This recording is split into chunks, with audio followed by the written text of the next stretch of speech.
ఈ శ్లోకం బంగారు తీగలతో అక్షరాలుగా వ్రాసుకోవలసినటువంటి శ్లోకం. ఈ జాతి వైభవాన్ని ప్రకాశింపజేసే శ్లోకం. క్షమాదానం. అమ్మ, లోకంలో ఆ దానం చేశాం ఈ దానం చేశాం అంటారు, గొప్పదే. అసలు నిజమైన దానం ఏదో తెలుసా?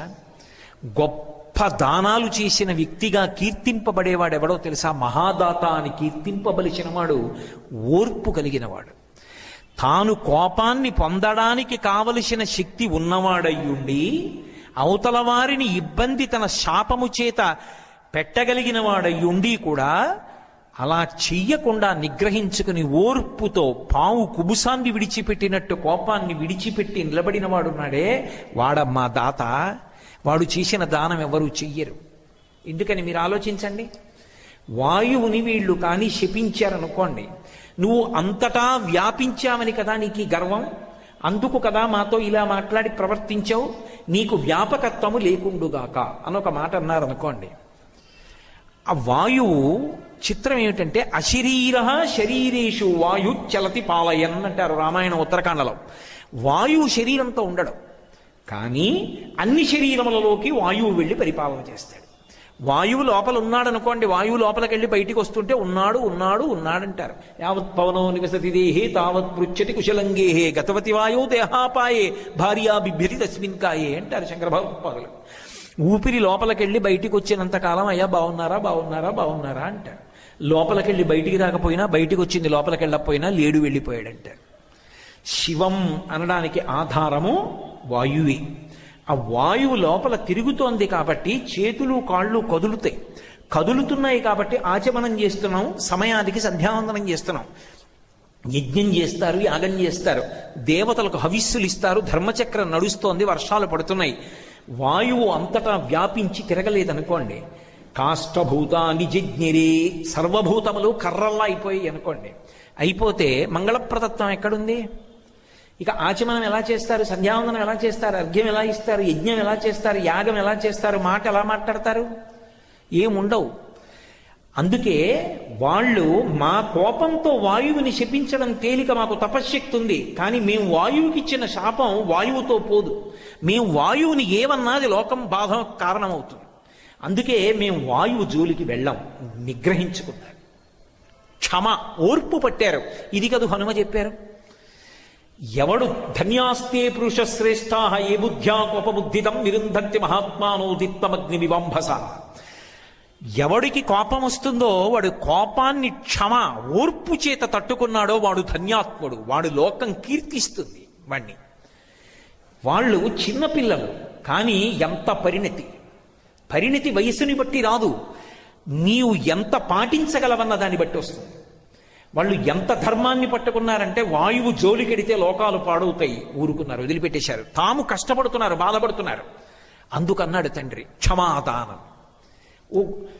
ఎవరికో ఒక ఇద్దరికి అన్నం పెట్టచ్చు, అంతకన్నా అమ్మా మీరు ఇవాళ కోపం తెచ్చుకోకపోవడం వల్ల సమస్త ప్రాణులు నిలబడ్డాయి, ధర్మచక్రం తిరుగుతోంది, ఇంతకన్నా దానం ఏముందమ్మా?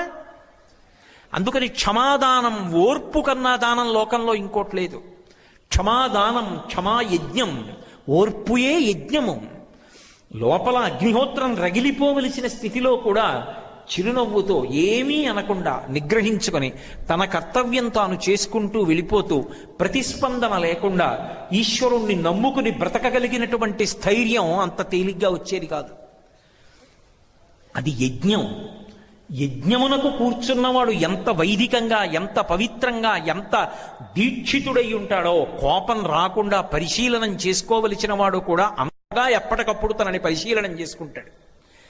యజ్ఞం చేసేవాడు దీక్షాస్వీకారం చేస్తాడు. దీక్షాస్వీకారం చేస్తే నియమపాలనం చేయాలి. కోపాన్ని పరిశీలనం చేసుకునేవాడు కూడా నియమపాలనం చేస్తూ ఎప్పటికప్పుడు తనని చూసుకుంటూ ఉంటాడు. క్షమాదానం, క్షమాయజ్ఞం, క్షమా సత్యం హి పుత్రికాహ. ఓ పుత్రికలారా, క్షమయేనమ్మా సత్యం. క్షమ కన్నా దైవం ఇంకా లోకంలో లేరు. సత్యం అంటే ఈశ్వరుడు, మారనిది. అమ్మా, ఈశ్వరుడే ఓర్పు. అందుకే ఎవరి యందు ఓర్పు ఉన్నదో వారికి ఈశ్వర అనుగ్రహం ఉన్నదని గుర్తు. ఎవడికి ఓర్పు లేదో వాడు రాక్షసత్వమును పొందాడని గుర్తు. కాబట్టి అమ్మా, క్షమా సత్యం, క్షమా సత్యం, క్షమా ధర్మం. ధర్మమే ఓర్పు. ఆ ధర్మమునందు అనురక్తి ఉన్నవాడికే ఓర్పు ఉంటుంది, ధర్మమునందు అనురక్తి లేని వాడికి ఓర్పు ఉండదు.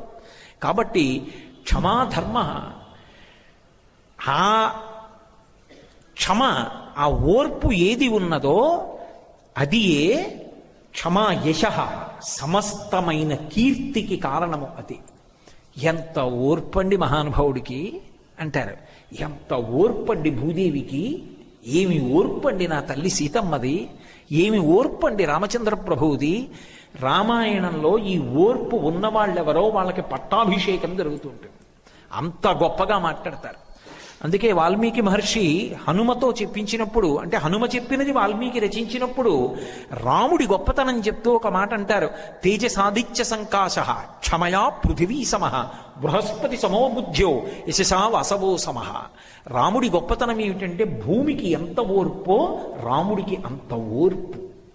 చేతకాక ఊరుకోడు, చేతనయ్యుండి ఊరుకుంటాడు. ఎందుకు ఊరుకుంటాడంటే అవతల వాడికి తెలియదు. నేను తెలిసుండి కలియబడితే ఇక దానికి అర్థం ఎక్కడుంది? తెలిసినతనానికి తెలియనితనానికి తేడా ఎక్కడుంటుంది? ఊరుకుంటాడు. ఆత్మవత్ సర్వభూతేషు, అన్ని భూతముల యందు తన ఆత్మని చూసుకుంటూ ఉంటాడు. అది క్షమ రాముడిది. సీతమ్మ క్షితిక్షమా పుష్కర సన్నిభాక్షి అంటారు మహర్షి. భూమికి ఎంత ఓర్పో భూమికి పుట్టిన సీతమ్మకు కూడా అంతే ఓర్పు, అమ్మ పోలిక. నిజంగా ఆ తల్లి ఆగ్రహిస్తే రావణుడు చేసిన దుశ్చేష్టితములకు అసలు నిలబడుతుందా భూమి? కానీ ఆ తల్లి ఓర్పు పట్టింది, అందుకు నిలబడింది. కాబట్టి క్షమ ఎక్కడ ఉన్నదో అదే క్షమా యశ, ఓర్పు కీర్తి. ఓర్పు పట్టడం అంత తేలికైన విషయం కాదు. మనిషి ఉద్రేకపడిపోవాలనే మనసు ఎప్పుడూ కూడా ప్రబోధం చేస్తుంది. ఉద్రేకపడు, కోప్పడు, ఇలాను అలాను ప్రబోధం చేస్తుంది. తప్పు, అలా అనకూడదు. ఇక నువ్వు తెలిసిన్నవాడివి ఎందుకు